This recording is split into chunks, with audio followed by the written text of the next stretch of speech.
Hello my dear student, welcome back to my YouTube channel Subhash study centre. तो जितने भी मेरे प्यारे बच्चे कक्षा 10 के विद्यार्थी 6 मार्च 2024 को चित्रकला विषय का पेपर देंगे। जी हाँ मेरे प्यारे बच्चों, जो भी बच्चे कक्षा 10 में हैं और 6 मार्च 2024 को आप चित्रकला विषय का पेपर दोगे तो पेपर सेम इसी पैटर्न पर आएगा जिस पैटर्न पर यहाँ पर मैं आपके लिए लेकर के आ चुका हूँ। चित्रकला विषय का पेपर यानी मॉडल पेपर। मेरे प्यारे बच्चों, यदि आप 70 में 70 का स्कोर करना चाहते हैं या 70 में 65 प्लस का भी स्कोर करना चाहते हैं तो आप वीडियो के अंत तक बने रहिएगा, वीडियो को लास्ट तक देखिएगा, क्योंकि इस मॉडल पेपर के जैसा ही पेपर आपकी बोर्ड परीक्षा में आएगा। पेपर का पैटर्न सेम यही रहेगा। पेपर में यहाँ से 100% प्रश्न आएंगे। 6 मार्च को जब आप चित्रकला का पेपर देंगे तो आप जाकर देख लेना। मेरे प्यारे बच्चों, चित्रकला विषय का कोड है 936 और इस मॉडल पेपर का कोड है 830 ES। चित्रकला विषय का पेपर है मेरे प्यारे बच्चों। 3 घंटे 15 मिनट का आपको समय मिलेगा, जिसमें से आपको 15 मिनट पेपर पढ़ने के लिए मिलेंगे, क्योंकि यहाँ पर लिखा है प्रारंभ के 15 मिनट परीक्षार्थियों के प्रश्न पत्र को या प्रश्न पत्र के लिए निर्धारित हैं। किस लिए? प्रश्न पत्र पढ़ने के लिए। मेरे प्यारे बच्चों, 15 मिनट आपको मिलेंगे पेपर पढ़ने के लिए और 3 घंटे का समय आपको मिलेगा पेपर को सॉल्व यानी हल करने के लिए। यहाँ पर मेरे प्यारे बच्चों आप लोग ध्यान दीजिएगा, अपना अनुक्रमांक अगला है। यहाँ पर अपना अनुक्रमांक ड्राइंग शीट के कवर पेज पर स्पष्ट अंकों एवं शब्दों में लिखिए। आपको अपना रोल नंबर ड्राइंग शीट के कवर पेज पर स्पष्ट रूप से अंकों में लिखना है और शब्दों में भी लिखना है तथा केंद्र व्यवस्थापक के हस्ताक्षर युक्त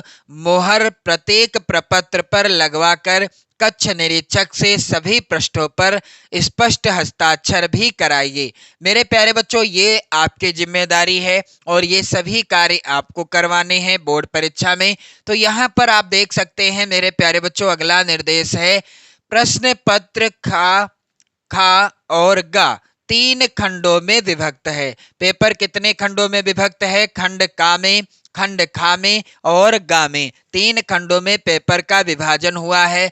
तीनों खंडों को हल करना भी अनिवार्य है। मेरे प्यारे बच्चों, इन तीनों खंडों को आपको हल करना पड़ेगा, यानी खंड का, खा और गा तीनों खंडों को हल करना है।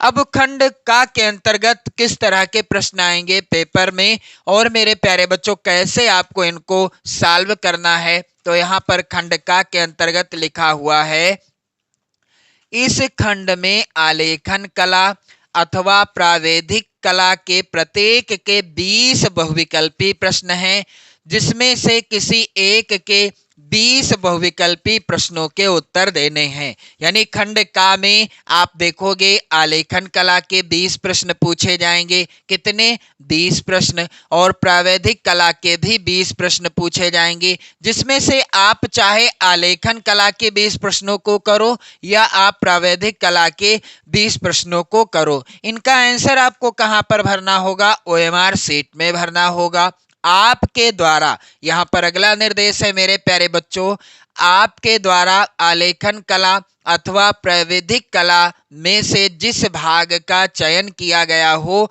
उसे OMR शीट पर अवश्य अंकित करें। मान लीजिए आपने आलेखन कला के प्रश्नों को सॉल्व किया है तो इसका आपको अंकन करना होगा। चित्रकला विषय है तो यहाँ पर लिखा है और आलेखन भाग लिखा है। अब इसमें आप यहाँ पर आलेखन भाग के ठीक सामने गोला काला करना पड़ेगा मेरे प्यारे बच्चों। या फिर आप प्रावैधिक कला के 20 प्रश्नों को कर रहे हैं तो आप प्रावैधिक भाग के ठीक सामने इस गोले को आप काला कर देंगे। और मेरे प्यारे बच्चों, यहाँ पर लिखा है चित्रकला विषय है तो सही का चिन्ह लगाएं। तो यहाँ पर आलेखन भाग यदि आपने किया तो यहाँ पर सही का निशान इसमें लगाना है। यदि आप प्रावैधिक भाग के प्रश्नों को कर रहे हैं तो यहाँ पर इसमें लगाना है, इसमें नहीं लगाना। तो इस चीज का विशेष ध्यान देना है, क्योंकि पेपर में निर्देश दिया गया है मेरे प्यारे बच्चों कि आपके द्वारा आलेखन कला अथवा प्रावैधिक कला में से जिस भाग का चयन किया गया हो उससे OMR सीट पर अवश्य अंकित करें। तो मैं तो कहता हूं आप आलेखन कला यानी आलेखन भाग के प्रश्नों को ही सॉल्व करो, क्योंकि ये आसान भी होते हैं। अभी आप इस मॉडल पेपर में भी देख लोगे। मेरे प्यारे बच्चों, यहाँ पर आप देख रहे हैं आलेखन कला के 20 बहुविकल्पी प्रश्न। इन प्रश्नों को आपको रट लेना है। बिल्कुल बोर्ड परीक्षा में 100% की गारंटी है, यहाँ से प्रश्न जरूर पूछे जाएंगे। मेरे प्यारे बच्चों, यहाँ पर निर्देश दिया गया है निम्नलिखित प्रत्येक बहुविकल्पी के 4 विकल्पों में से एक सही है और सही का उत्तर आपको बताना है। पहला है प्रश्न मेरे प्यारे बच्चों, कला शब्द किस भाषा का है? कला शब्द किस भाषा का है? पहला है विकल्प हिंदी, दूसरा विकल्प है संस्कृत, तीसरा विकल्प है फारसी, चौथा विकल्प है पाली। तो कला शब्द मेरे प्यारे बच्चों किस भाषा का शब्द है? इस प्रश्न का उत्तर हो जाएगा कला शब्द जो है यह संस्कृत भाषा का शब्द है। किस भाषा का? संस्कृत भाषा का शब्द है। मेरे प्यारे बच्चों, आप इन प्रश्नों को रट लेना, बिल्कुल कायदे से रट लेना, क्योंकि यहीं से प्रश्न आपकी बोर्ड परीक्षा में पूछे जाएंगे। प्रश्न यहाँ पर दूसरा है, सफेद रंग का विरोधी रंग कौन सा है?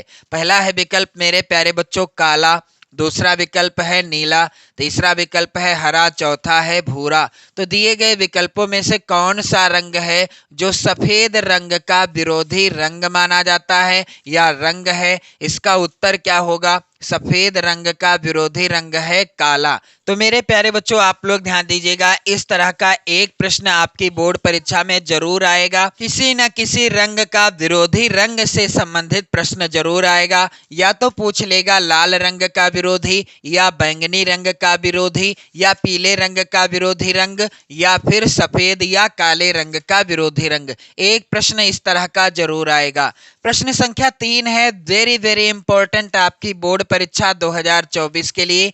मेरे प्यारे बच्चों, प्रश्न है ओस्टवाल्ड के रंग चक्र में कितने रंग होते हैं? पहला है विकल्प 3, दूसरा विकल्प 4, तीसरा विकल्प 7, चौथा है 8। तो ओस्टवाल्ड रंग चक्र में कुल कितने रंग होते हैं? इसका उत्तर होगा 8। प्रश्न संख्या यहाँ पर 4 है मेरे प्यारे बच्चों, सूर्य की रश्मियों में कितने रंग पाए जाते हैं या होते हैं? मेरे प्यारे बच्चों, सूर्य की रश्मियों में कितने रंग होते हैं? यहाँ पर आप लोग ध्यान देंगे। पहला विकल्प है यहाँ पर 12, दूसरा विकल्प है मेरे प्यारे बच्चों 18, तीसरा विकल्प है 9 और चौथा विकल्प है 7। तो सूर्य की रश्मियों में कितने रंग होते हैं? इस प्रश्न का उत्तर क्या होगा? सूर्य की रश्मियों में 7 रंग होते हैं। प्रश्न संख्या 5 है यहाँ पर, किस नंबर की पेंसिल से खींची गई रेखा गहरी होती है? यह प्रश्न इस तरह से आ जाए कि कौन सी पेंसिल से बनाई गई रेखा अधिक काली होती है? तो इसका उत्तर क्या होगा? पहला है विकल्प 2B, दूसरा विकल्प HB, तीसरा विकल्प 2H, चौथा है H। तो किस नंबर की पेंसिल से खींची गई रेखा गहरी या अधिक काली होती है? इसका उत्तर हो जाएगा HB, पेंसिल से खींची गई रेखा अधिक गहरी या अधिक काली होती है। प्रश्न संख्या 6 है मेरे प्यारे बच्चों, निम्न में से कौन सा रंग गर्म है? पहला है विकल्प हरा, दूसरा है नीला, तीसरा है लाल, चौथा है धानी। तो निम्न में से कौन सा रंग गर्म है? यहाँ पर आप लोग ध्यान दीजिएगा, इस प्रश्न का उत्तर हो जाएगा लाल रंग जो होता है यह गर्म रंग की श्रेणी में आता है।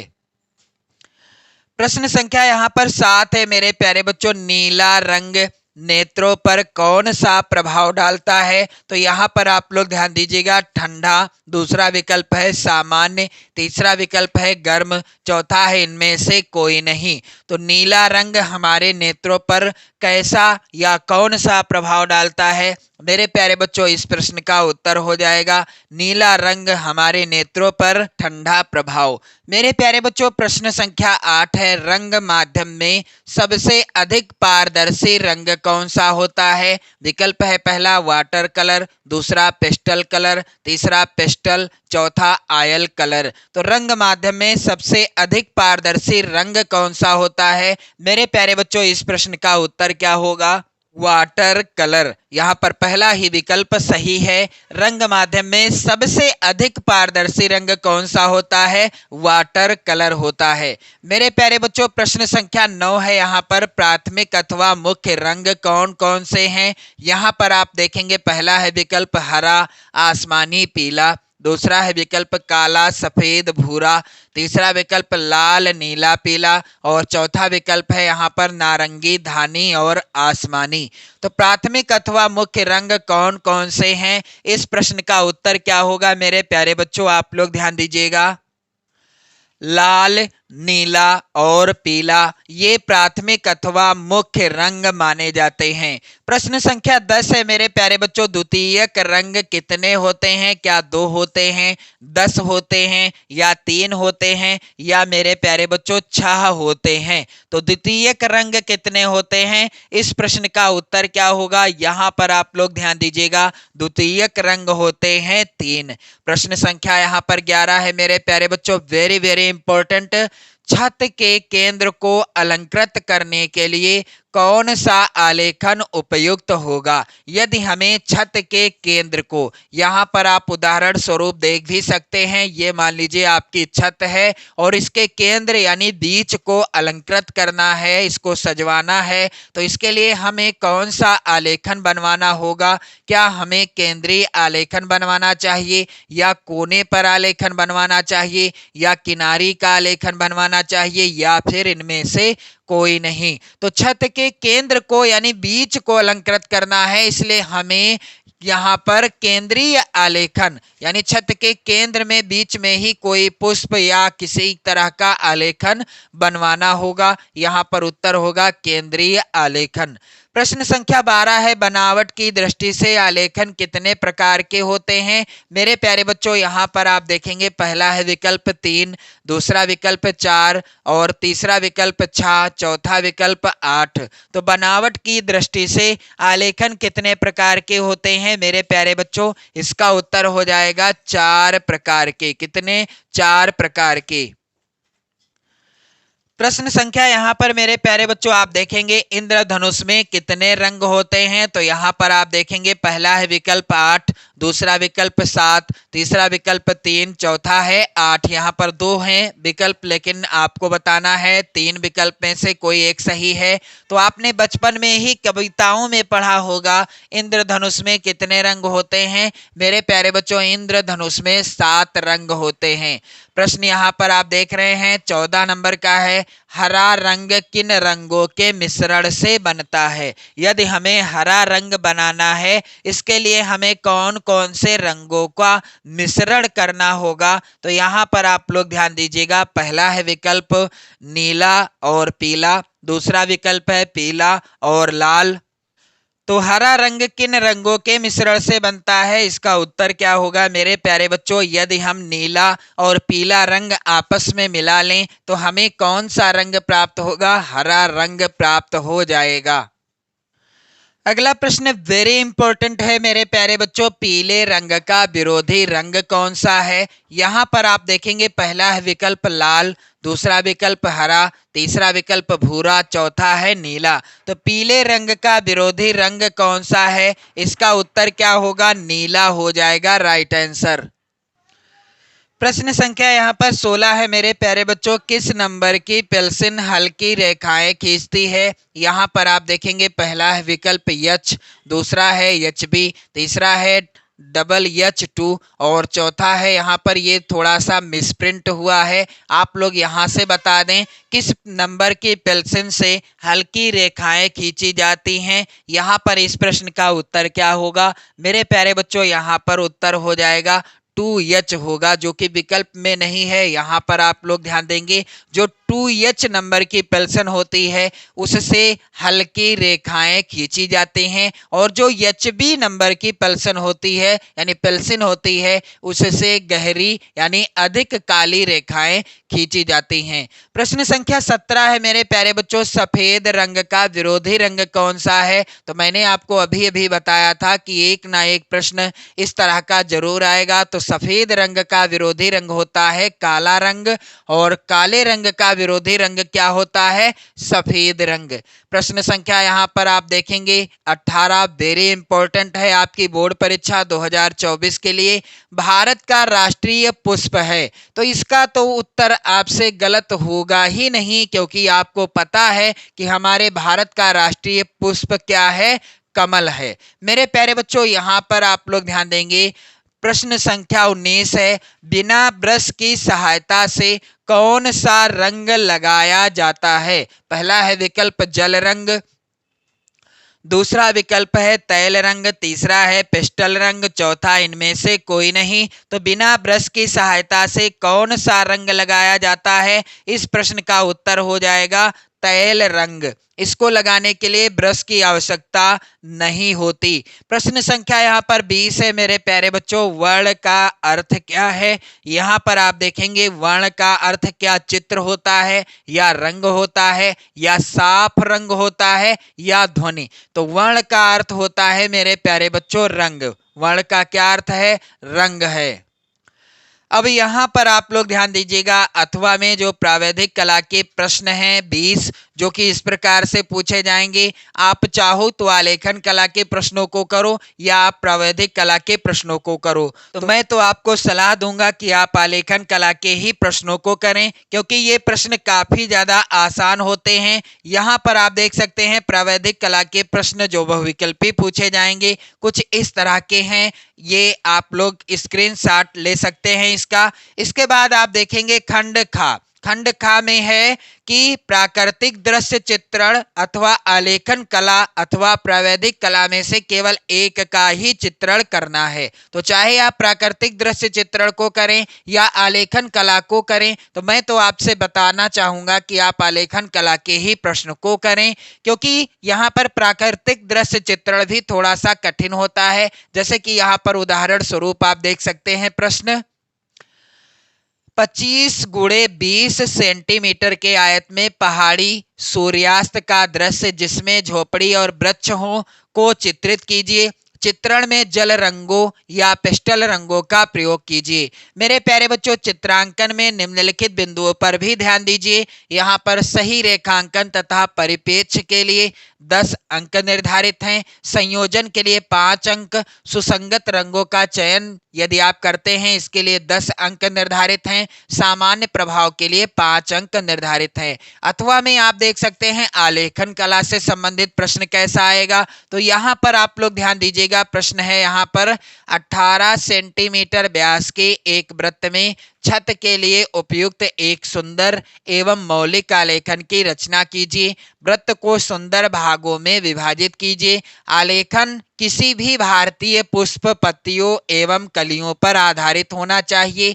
आलेखन में किसी जल रंगों का यानी आलेखन में 3 जल रंगों का प्रयोग भी करना है, ट्रेसिंग करना मना है। आलेखन बनाते समय निम्न बिंदुओं पर भी विशेष ध्यान देना है। कौन कौन से बिंदु? जैसे मेरे प्यारे बच्चों, इकाई की मौलिकता जिसके लिए 10 अंक निर्धारित हैं, लयात्मक रेखांकन इसके लिए भी 5 अंक निर्धारित हैं, उत्तम रंग संगत के लिए 10 अंक निर्धारित हैं, और सामान्य प्रभाव एवं आकर्षण के लिए 5 अंक निर्धारित हैं। तो मेरे प्यारे बच्चों, आप आलेखन कला से ही संबंधित प्रश्न को सॉल्व करें। फिर अथवा में प्रावैधिक कला के प्रश्न हैं जिनका आप स्क्रीनशॉट ले लीजिएगा।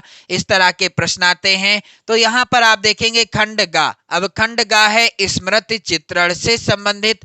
यहाँ पर प्रश्न है कि इस प्रश्न के 2 भाग हैं, का तथा खा, और दोनों ही भागों के चित्र बनाना अनिवार्य है। मेरे प्यारे बच्चों, यहाँ पर आप देख पा रहे होंगे खंड का यानी खंडगा का जो पहला प्रश्न है, निम्नलिखित में से किसी एक का स्मृति चित्र पेंसिल के माध्यम से बनाइए। चित्र की माप 15 सेंटीमीटर से कम ना हो। तरबूज का चित्र बनाओ, या फिर आप गिलास का या सुराही का या केतली का कोई एक चित्र बनाना है। और मेरे प्यारे बच्चों, यहाँ पर आप लोग ध्यान देंगे, इन सभी का वीडियो देखने के लिए आप चैनल पर जाओ, चैनल की प्लेलिस्ट में वीडियो आपको मिल जाएंगे।